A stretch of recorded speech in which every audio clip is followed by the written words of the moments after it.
Family and fellow soldiers, I'm the professor, and this is the moment of truth. You can tell who someone's friends are when things get tough, and that goes not just for good people, but especially for bad people. Take a look at what Biden's been doing with this orgy of pardons that he's been giving out, over 1,500 of them.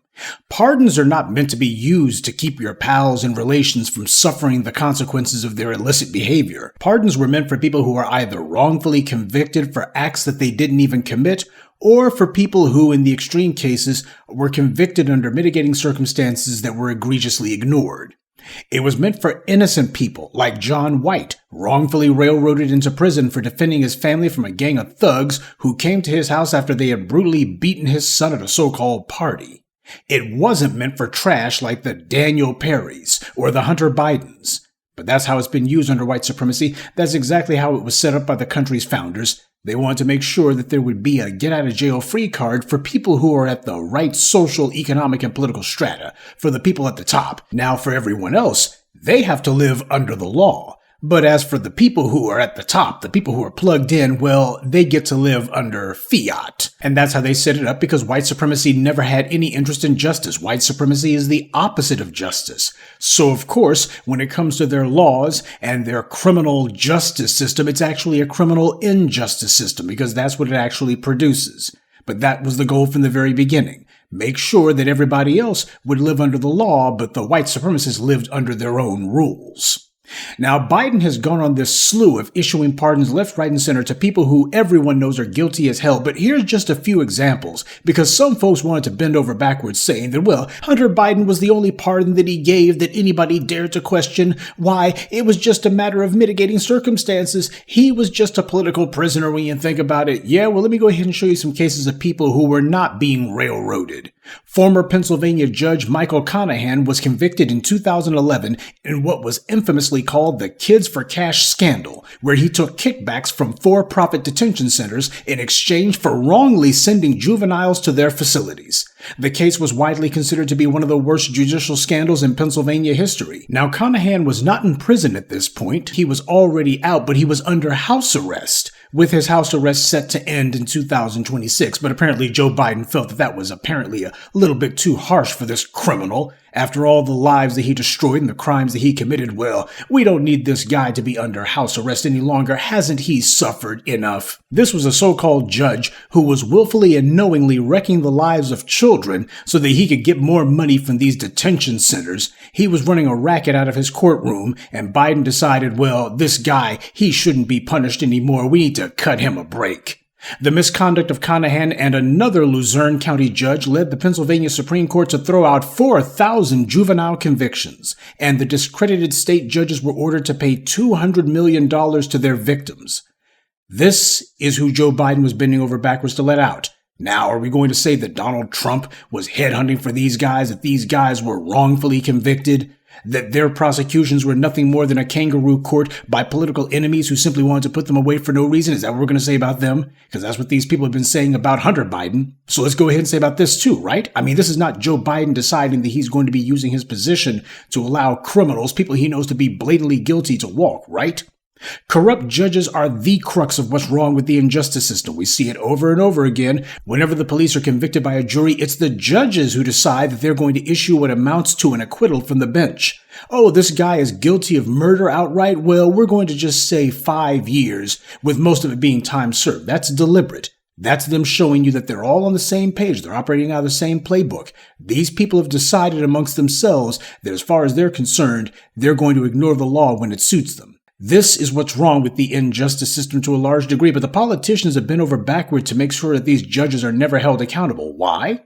Well, remember that old lawyer saying I keep telling you, it's more important to know the judge than it is to know the law? Criminal justice is an oxymoron in the United States. That's just a fact. Right now, Joe Biden is wiping the slate clean for scumbags who were essentially involved in state-sanctioned human trafficking. That's what these judges were doing. But they're not the only ones who Biden decided that he was going to cross the line to try to help them out. You also had a female drug kingpin. Not just some little old dealer, but a female drug kingpin who, by the way, had ties to white supremacists. And Biden looked and said, well, she's supposed to be under house arrest too, right? Well, we need to go ahead and wipe the slate clean for her as well.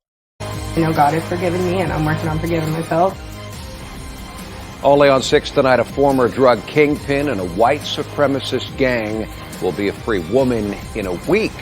All of this because of a historic act of clemency by President Biden. Jacqueline Hooker, a.k.a. Queen Bee, was arrested and convicted in 2014 for being responsible for supplying methamphetamine as a part of the Aryan Circle, a white supremacist gang based primarily in Texas. A drug kingpin with ties to white supremacists. Just understand, this is how these white supremacists fund their terrorist organizations. This is the kind of criminality that they use in order to wage their race war against black citizens. We hear about fentanyl and other narcotics and how they get brought in from across the border from Latin America, but who are those drugs given to? That's never made an issue. Just like who the people are who use the drugs. You see, they're the wrong skin color to be scrutinized. And this is what's been going on. Biden ranted and raved about black drug dealers in the 1980s and 90s, and he was openly using racial dog whistles, just being egregious and bold about it. But the last 20 years or so, his mouth-frothing racist rhetoric, about drugs at least, has quieted down somewhat, probably because his son kept making headlines for all the wrong reasons.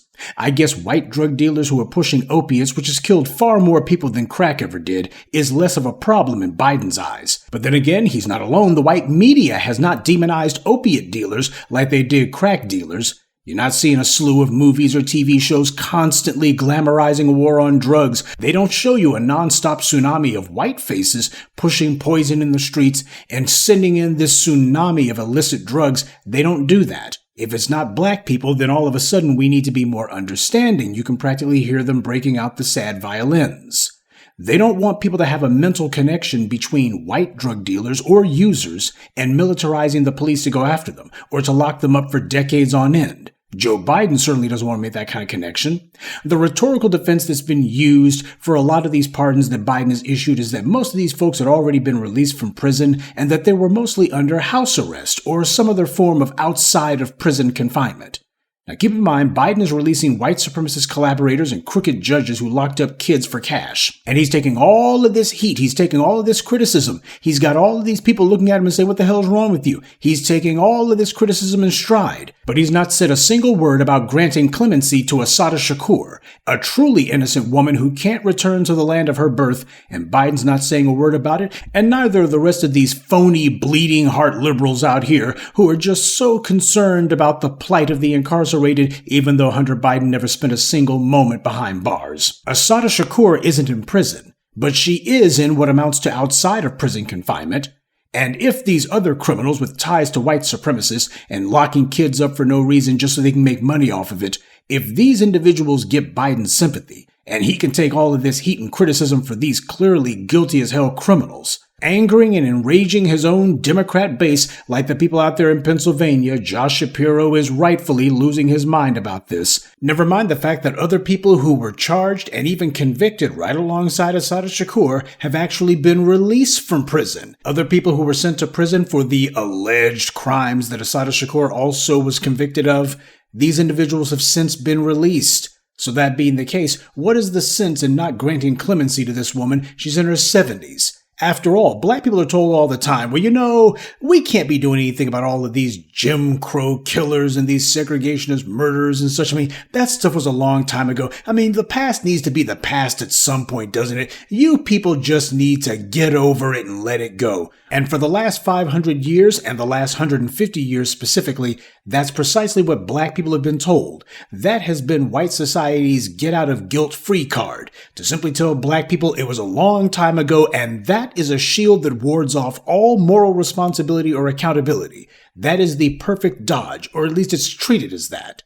But on the other hand, if black people decide to use the exact same talking point, all of a sudden, that doesn't mean anything. Why? Because it's not about morality. It's about a guaranteed outcome. A guaranteed outcome of injustice, because justice requires balance, and there is nothing balanced about how black people have been treated under the system of white supremacy. But then again, that's the entire point. Why is it then that Biden's not willing to take any sort of criticism or any sort of heat for granting clemency to a truly innocent person? Yeah, he'll go ahead and bend over backwards and walk through hell with gasoline bridges for a bunch of guilty criminals, but nothing for an innocent person. Oh, and for you undercover Trumpers here, the Orange Man and his pals wanted to make the extradition of Assata Shakur a precondition before normalizing relations with Cuba. They did that. Imagine that, continuing a failed 60-plus year-long regime of sanctions unless they hand over one person. You don't even see them doing that with Edward Snowden or anybody else. They don't sit there and tell other countries, well, we're going to have you guys under sanctions, and we're going to hold the sanctions hostage to whether or not you hand over this one person. But if it's a black person, then all of a sudden the world has to stop spinning on its axis. Yes, because of what she represents to them. They hate, absolutely hate any circumstance where they think they took an L. And when this woman escaped from prison, as far as they were concerned, that was giving them the middle finger. Now, Trump wasn't pursuing any of these white supremacists who committed all kinds of murders and assaults and destruction of property. But then again, neither did Biden nor Obama nor anyone else. All of you Biden bots out there, when you look at how it is that Joe Biden has used his pardon powers, please tell me how this is any different than what you've been saying Trump would do if he was in office. People defended Biden pardoning his guilty drug addict son on the grounds that Trump would have, well, trumped up some new charges against his innocent little boy. So this was a preemptive move meant to prevent malicious prosecutions of an innocent guy from Trump and his cronies. Now, even if you were dumb enough to buy that, why did Biden pardon crooked judges and drug dealers who had connections to white supremacists? Was Biden scared that Trump was going to fabricate some charges against them too? Were they scared that these white supremacist drug dealers were going to have charges brought against them by Trump and company? Where are the Biden defenders at now to explain all of this away with the other disgusting pardons? Aren't they going to stick up for Biden and tell us how this is for the greater good? You gotta let these guilty judges have their slates wiped clean. Why, they didn't do anything wrong. Because that's what they said about Hunter Biden. That had he not been Biden's son, there would have been no prosecution against him. Never mind the fact that the investigation and the prosecution of Hunter Biden both happened while Biden was president. Not on Trump's watch. Now, of course, predictably, you know that the shills and the plants and the rest of these clowns are going to be saying, well, not all of them 1,500 pardons was just for white supremacist dope dealers and for crooked judges. You know, a number of them was actually black folks. Well, first of all, black people lead the league in being wrongfully incarcerated. Hell, even Trump was letting black folks out of prison. That doesn't mean anything. Every president does that. They have to, mainly because we're the primary victims of the injustice system. So what they do is they sprinkle a few black folks in there. That way they can get a few fools to overlook the fact that it's a smokescreen for all of these deserving criminals who they're actually letting off the hook or cutting them a break. That's what actually happens. They use us as a smokescreen to hide behind, and that is not okay. Now, Trump is threatening to go all out to give pardons to that gang of white supremacist trash that he summoned to storm the Capitol. And he doesn't care what anyone thinks about that. He doesn't care what law enforcement thinks, though we all know that the only cops who weren't on the side of those insurrectionists were the ones who didn't work at the Capitol that day. Hell, a number of those white supremacist insurrectionists who stormed the Capitol were police themselves. Now, Trump has not granted any pardons to them yet, but when he gets in there, I doubt that he's going to be very bashful about doing so. And neither Biden nor any other Democrat has shown a scintilla of the nerve that Trump has. They're not willing to weather any sort of criticism to release innocent people. Meanwhile, both Biden and Trump flagrantly used their pardon powers to release people from prison who they knew were guilty if they were politically connected, individuals who they owed favors to, or perhaps someone, a friend of a friend who they owed favors to. The same dirty dealings over and over again. You know, Joe Biden said after he got elected that he had black people's backs. Well, here he is on his way out of the White House after an election that his team lost. And yet instead of him saying, you know what, I'm like 1,000 years old, I ain't going to live much longer anyway. On my way out the door, I might as well make sure that we produce some real justice for people who actually deserve it. Instead, he's going, you know what? I want my last act on earth to be playing the same old dirty game that I've played all along. Now, that might be good enough for Jim Crow Joe, but my question is that good enough for you? Just understand that. Black people extracted no promises or any sort of pledges from Joe Biden before voting him into the White House. And this is the result of doing so. It's the same reason that I said I wouldn't throw my support behind the Orange Man. These people made no promises to us, made no pledges to us. And who do they make pledges to? Well, you're getting a microcosm of that based on these pardons. You can see who they consider to be their true constituency. Crooked judges, drug dealers who make sure that white supremacists get all that drug money, that's who they see as being their real base. making sure that white supremacists get cut a break. That seems to be the only thing that Biden and Trump can actually agree on. Good day, and be one. I'd like to take a moment to mention some of our contributors. DigiFilms, Gwendolyn Langston, Craig Simmons, Faith Speaks Life, and Kareem Lawless. Salute to them and thank you to everyone for listening, liking, and sharing this message. Black empowerment only exists because of you.